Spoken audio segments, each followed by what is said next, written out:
I'm Bob the Cigar Guy. This is Travelers Rest, South Carolina, and I got to tell you, I don't ever think that I've ever been mistaken as the host with the most, but I may be today in the studio the most with the host. That's right. This is the Ferio Tego Metropolitan host. What do you think about that? Notice that the band color matches the overhead color. Ain't I so special? I look better in the dark, but you can't see the cigar from the dark. So we are going to have these lights on, focus on the cigar, not on the smoker. But let's cut this thing, right?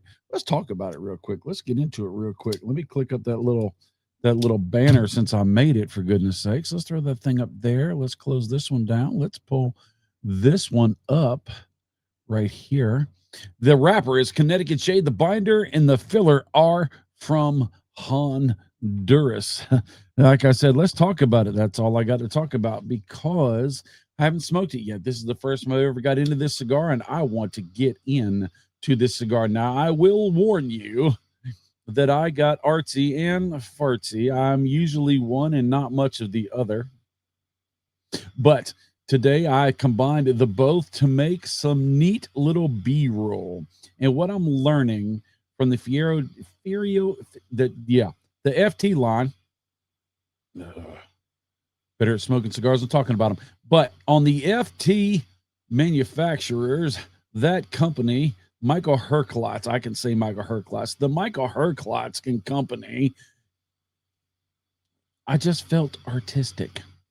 And I wanted to go out and I found some things that just felt like old school, old mechanical, old everything else, and got outside and just took some pretty pictures. So what I've learned with this line, Michael's mastery, his masterpiece, his insanity of blending ability, it doesn't taste the same here as it does here. Now, this one, Murphy's Law will say that, yeah, it tastes exactly the same. I bet it doesn't. But as I work it back, it's going to change. And so I do some B-roll so that I smoke back this far. We talk about it a little bit.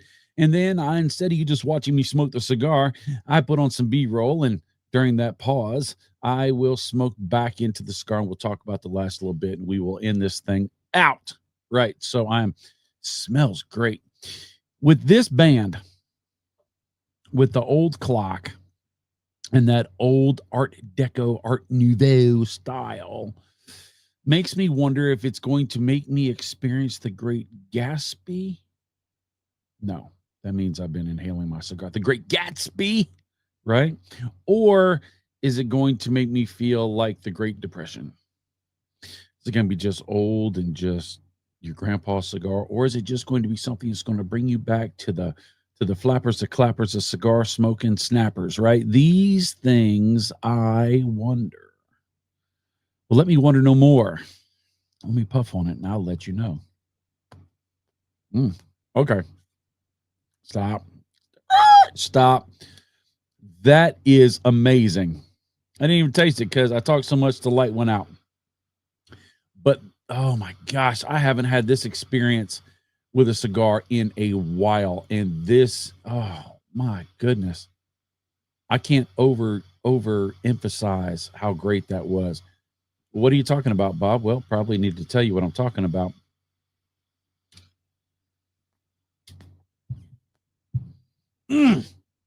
God, the pack, how this is packed, where it feels like a well-loved baseball glove.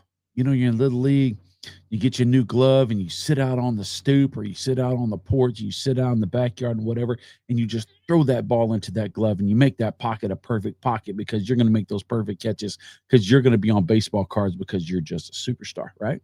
That's what I thought. Didn't happen, but that's what I thought. And I'd throw it in there, and then I would gently love it and rub it with that neat's foot oil or that linseed oil or whatever oil I could get my hands on. And then I would wrap it up and put rubber bands around it, and I'd stuff it under my mattress in my bed, and I'd sleep on it so it'd make that perfect pocket.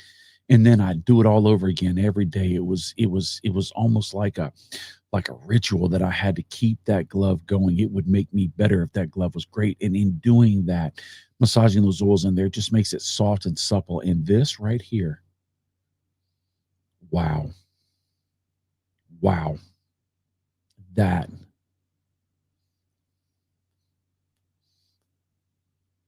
I'm gonna tell you to buy the cigar just for that.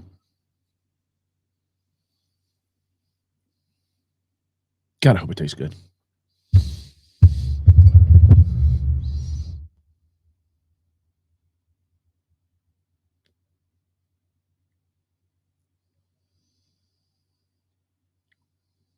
All right.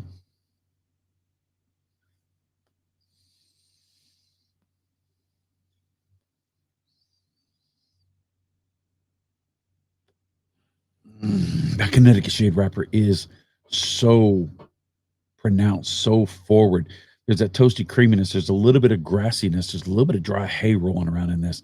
And then you can tell there's a little bit of aggression that's going to walk through. That Honduran tobacco is slowly coaxing to the front, but that first puff and that leather glove experience. Mm.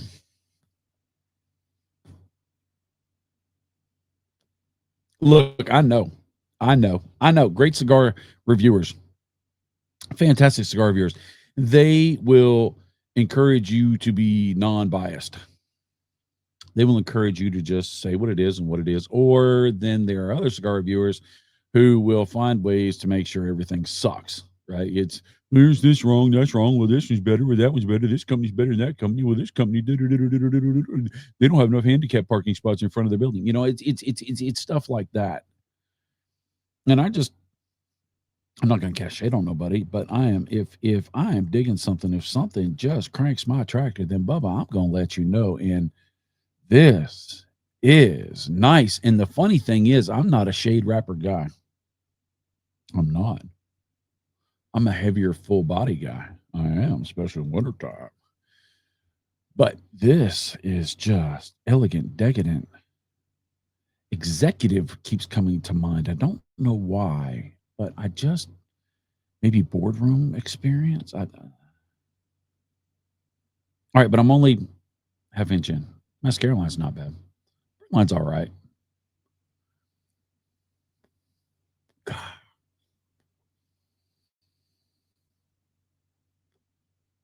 Oh my goodness.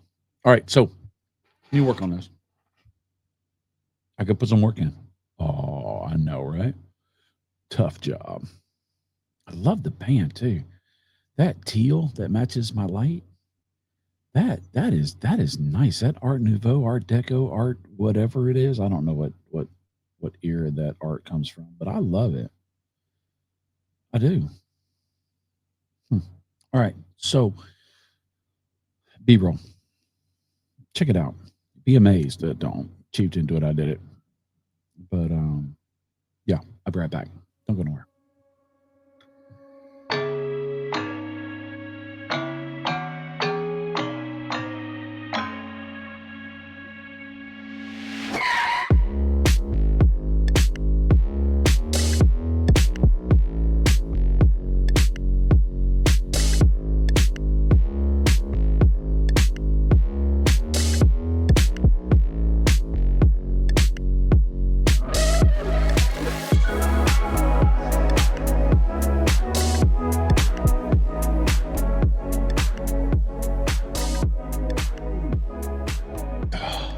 My goodness. My goodness. The feel of this cigar has just gotten better. I didn't even think it would. It is just, but the flavors. And it was a good thing. It was a good thing that I did a second take because you still got your creamy toast. You still got that wrapper essence, but the binder and the filler have really shown up. There's still a grass, there's still a creamy toasty, but you now have a muted black pepper. You've got some aggression on your tongue. The finish has changed from very, very smooth to a little bit more on the aggregate side, a little bit more on the let me get you attention side.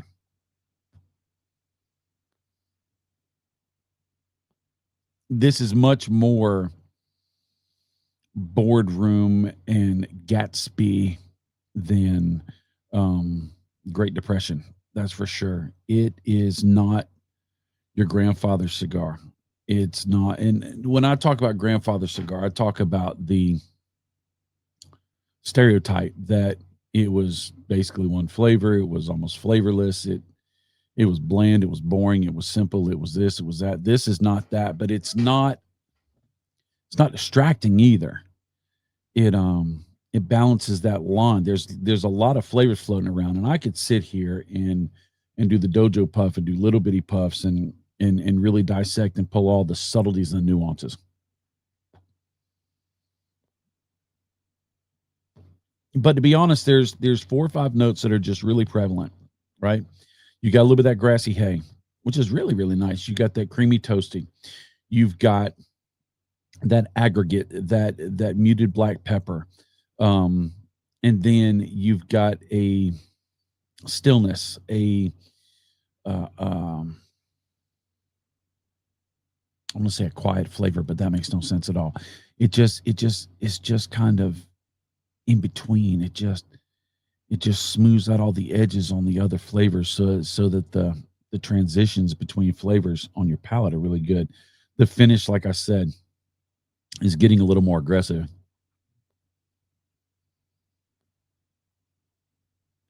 But I can run you off a list of 15 or 20 little hints of flavors, itty bitty hints of flavors, just little, oh, all right. So I'm picking, oh, all right. I'm picking up things like golden raisins, things like dark espresso, things like um, uh, uh, uh, proofed bread. They're just little small subtleties, and not everybody's going to pick up all the little. Not everybody's going to pick up the same small subtleties. They're not, but usually most people, when they're smoking cigars, you say, "Hey, I taste, uh, black pepper. I taste creamy toasty. I taste hay. I taste grassiness." They're like, "Okay, I get that." But then you start getting all these little subtleties. People are like, "Okay." So find out for yourself. I'm highly recommending, and I'm surprised. I knew it was going to be good. I knew the construction was going to be on point. I did. I knew the construction was going to be on point. I knew the presentation in your humidor was going to be great. Um, I didn't have a question about that. Looking at a Connecticut shade wrapper, I was thinking it was going to be good, but it just wasn't going to be in my wheelhouse. This is something that I have a couple. I'm gonna transfer 'em over my little humidor right there, right at my desk, and that's the one I grab from first. Right, I leave the wall alone, and I just restock that unless I'm doing reviews and stuff. And so when I'm sitting here enjoying cigars, pre-shows or editing, that's when I grab something where I just want to smoke it. Uh, and this is going to be in there. If I had a box of these, I probably would take a half a box and stick it in there because I can see this being in my regular rotation. Uh, this would be my crank up cigar, get me going cigar, or this would be my last cigar of the evening. And I just want to mellow down because I'm believing, based upon how this is affecting my palate,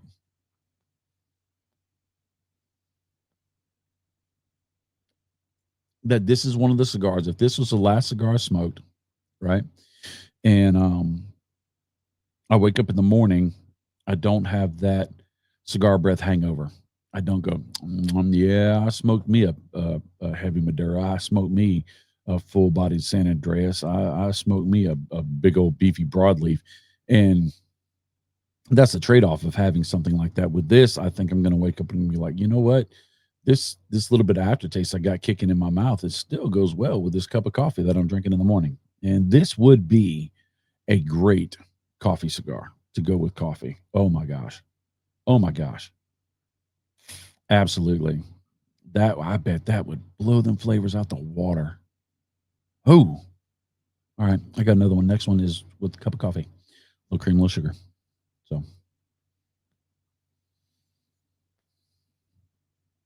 I'm gonna close with this. Holidays are here. Time's gonna be short, but if you don't take time for yourself, everybody else is gonna take it from you. Take those moments. Grab your cigars that you know are going to be worth the time that you're going to spend with it. But if you want to be adventurous, this Metropolitan host. I don't think it's going to let you down. If you try one, give me a comment. Tell me what you think. Oh, by the way, we got to do all that stuff. I need likes. I need views. I need shares. I need comments and all that stuff. Subscribe. Oh my gosh, subscribe. Blah, blah, blah, blah, blah. Feed me, see more, right?